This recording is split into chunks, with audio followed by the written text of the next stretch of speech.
Hello, my name is Anastasia Pilot. Thank you so much for watching. Please excuse my voice, I'm still getting over being sick.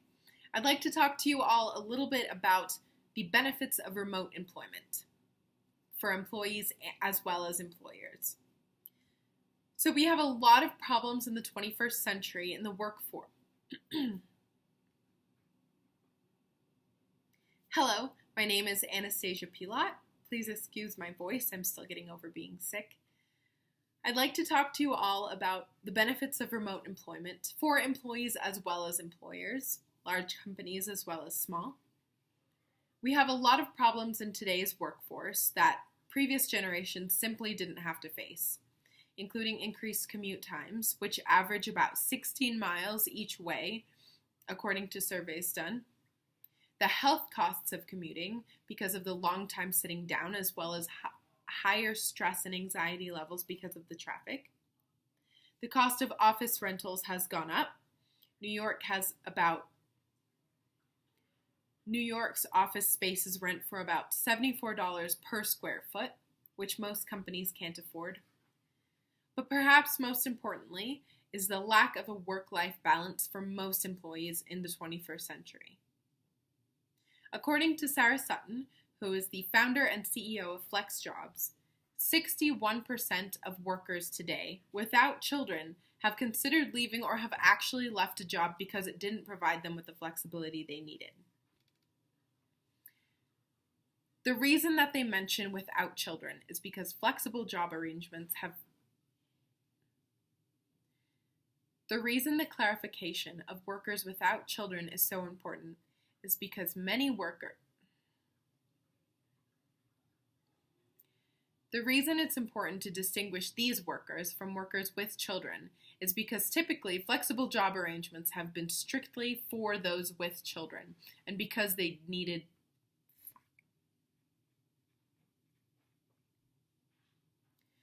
The distinction between those surveyed and workers without children is important because many times flexible job arrangements have been important.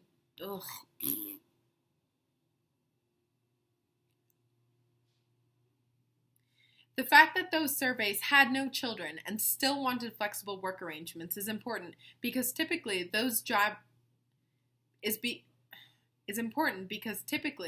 flexible job arrangements have been restricted to those who have children.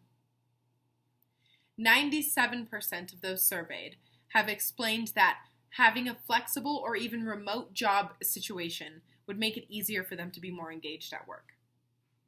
Now, what does a flexible job arrangement mean in terms of remote employment?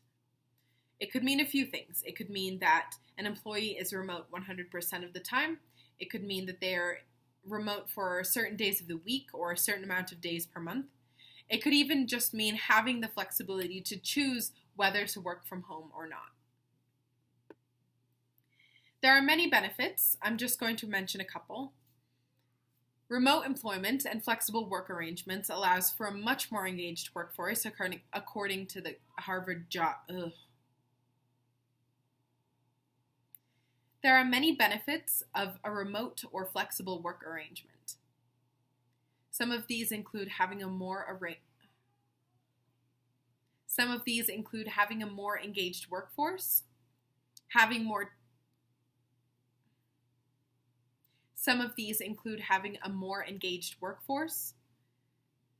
a better work-life balance, and what I think is particularly significant is having task-oriented or results-oriented employees rather than time-oriented, which makes employees far more productive.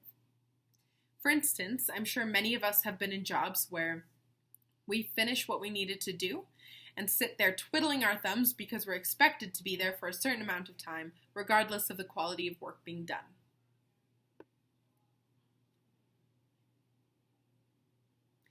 Allowing for a results-oriented job, which works hand in hand with remote employment, means that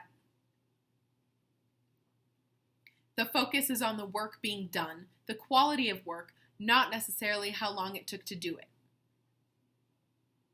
There are a few ways to implement it. I'm going to reference some that my company does. There are a few ways to implement remote employment or to start moving in that direction. I'm going to give a few examples of how my company does it. The first is that we have all of our files on Dropbox, Google Dropbox, which means that everyone can access them in real time from wherever they are. The second is that we use technology like Slack for messaging, Monday.com for tracking progress, and Google Hangouts for checking in face-to-face every single morning. Companies can start with experimenting 1 to 2 days per week and move up or down depending on how it's working, which brings me to my final and most important point. It is crucial for companies and employees themselves to have measurable, defined goals with which to track progress, as